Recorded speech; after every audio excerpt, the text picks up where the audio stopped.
सोन्याच्या किमती आज अक्षरशः हाताबाहेर गेल्या आहेत। काही वर्षांपूर्वी 50,000च्या आसपास असलेलं 10 ग्रॅम सोनं आज लाखांच्या पुढे धावताना दिसतंय।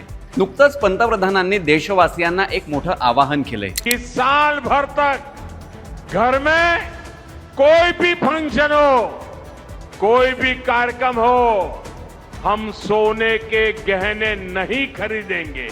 पुढचं 1 वर्ष शक्यतो सोनं खरेदी टाळा। पण असा सल्ला देण्यामागचं कारण नेमकं काय आहे? कारण भारत हा जगातील सर्वात मोठ्या सोनं खरेदी करणाऱ्या देशांपैकी एक आहे आणि आपण खरेदी करत असलेलं बहुतांश सोनं परदेशातून आयात केलं जातं। म्हणजेच भारतातून मोठ्या प्रमाणात डॉलर बाहेर जातात।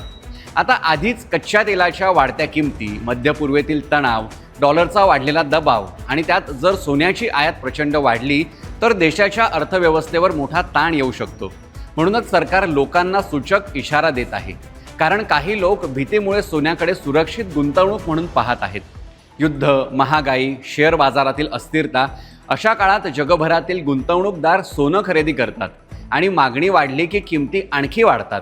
त्यामुळे आज तुम्ही जे सोनं खरेदी करणार आहात ते कदाचित इतिहासातील सर्वात महाग सोन्यांपैकी एक असू शकतं। भारतात सोनं म्हणजे भावना, सुरक्षितता, प्रतिष्ठा आणि अनेक कुटुंबांची आयुष्यभराची बचत असते।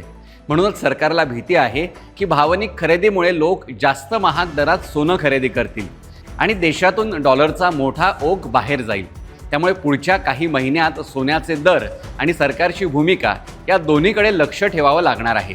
कारण सोन्याचा चमकणारा रंग अर्थव्यवस्थेसाठी मात्र धोक्याचा इशारा ठरताना दिसतोय। लाईक, सबस्क्राईब आणि फॉलो करा रेडिओ कर्मवीरच्या यूट्यूब, इंस्टाग्राम आणि फेसबुक पेजेसना आणि 88.4 मेगाहर्ट्झवर ऐका रेडिओ कर्मवीर।